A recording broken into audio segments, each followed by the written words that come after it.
กองประชุมสรุปถอดถอนบทเรียนการก่อสร้างหน่วยพักปลอดใสเข้มแข็งนักแน่นประจำปี 2025 ของคณะพักฮักฐานโรงงานอ674ได้จัดขึ้นในวันที่ 4 มิถุนายน ปี 2025 นี้โดยการเป็นประธานของสหายพลจัตวาจอมเพชรไสยสุขเลขาคณะพักกรมใหญ่เทคนิคหัวหน้ากรมใหญ่เทคนิคกองทัพมีคณะพักคณะบัญชาคณะกวดการหน่วยพักบรรดาแผนกการตลอดฮอดพนักงานสมาชิกพรรคสมบูรณ์สำห้องเข้าร่วมสหายพันโทบุญจันทร์เมืองวงเลขาคณะพักฮักฐานโรงงานอ674ได้ขึ้นผ่านบทสรุปการก่อสร้างหน่วยพักปลอดใสเข้มแข็งนักแน่นประจำปี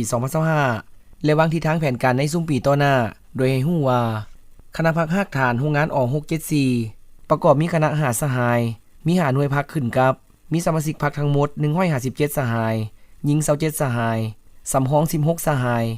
ในระยะผ่านมาคณะพักคณะหน่วยพักสมาชิกพรรคได้เป็นเจ้าการนำพาจัดตั้งปฏิบัติและผันขยายมติกองประชุมใหญ่ครั้งที่11ของพรรคมติกองประชุมใหญ่ครั้งที่5ขององค์คณะพักกระทรวงป้องกันประเทศมติกองประชุมใหญ่ครั้งที่2ขององค์คณะพักกรมใหญ่เทคนิคกองทัพก็คือแผนการคาดหมายสู่ซนของหน่วยพักในการก่อสร้างหน่วยพักปลอดใสเข้มแข็งนักแน่นบนพื้นฐานถือเอาการดำเนินชีวิตการเมืองภายในพรรคติดพันกับการเฮ็ดเวียกงานศึกษาอบรมการเมืองในภายแนวคิดแนวใส่ให้พนักงานสมาชิกพรรคมีแนวคิดอุ่นเอียงทุนเทียงเสริมซึมกำแน่นต่อแนวทางนโยบายของพรรคกฎหมายของรัฐข้อกำหนดกฎระเบียบของกองทัพมีความเข้าใจต่ออุดมการณ์ของพรรคภายในพรรคมีความสงบมีความสามัคคีเป็นปึกแผ่นแน่นหนารักษาได้ความสามัคคีทางด้านคุณธรรมการเมืองความจงรักภักดีต่อพรรคต่อประเทศชาติต่อประชาชนบรรดาเผ่ามีความกระตือรือร้นต่อการปฏิบัติหน้าที่การเมืองของกลุ่มกองได้เป็นอย่างดีในกองประชุมบรรดาสมาชิกพรรคยังได้ผ่านบทสำรวจตนเองและประกอบคำคิดคำเห็นต่อบทสรุปและทิศทางแผนการอย่างคงไปคงมาพร้อมทั้งลงคะแนนปิดลับใช้สิทธิประชามติอย่างเป็นเอกภาพต่อกองประชุมผ่านการจัดตั้งปฏิบัติในบ้านดำเนินชีวิตการเมืองสำรวจกวดกาคัดเลือกตีราคาแบ่งประเภทคุณภาพสมาชิกพรรคหน่วยพรรคปลอดใสเข้มแข็งนักแน่นประจำปี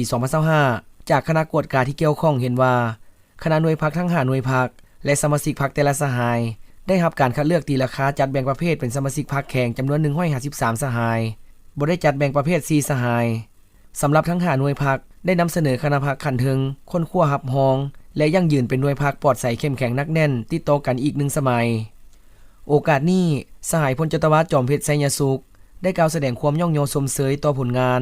และผลสำเร็จที่คณะพรรคคณะหน่วยพรรคสมาชิกพรรคโรงงานอ674ญาติมาได้ในครั้งนี้พร้อมทั้งยังห้องให้บรรดาคณะพรรคคณะหน่วยพรรคสมาชิกพรรคจงพร้อมกันสืบต่อเฮ็ดเวียกงานศึกษาอบรมการเมืองในภายแนวคิดให้เป็นปกติมีแบบแผนวิธีเฮ็ดเวียกที่รัดกุมและมีประสิทธิภาพปฏิบัติหลักการรวมศูนย์ประชาธิปไตยเฮ็ดเวียกเป็นหมู่คณะแบ่งเวียกงานให้บุคคลรับผิดชอบอย่างจ่าแจ้งมีการสำรวจกวดกาถือเอาการดำเนินชีวิตการเมืองภายในหน่วยพรรคจุพรรคเอาใจใส่ยกสูงความรับผิดชอบต่อหน้าที่การเมืองของตนให้สูงกว่าเก่าเพื่อเฮ็ดสำเร็จหน้าที่ตามการมอบหมายของคันถึงให้ปรากฏผลเป็นจริง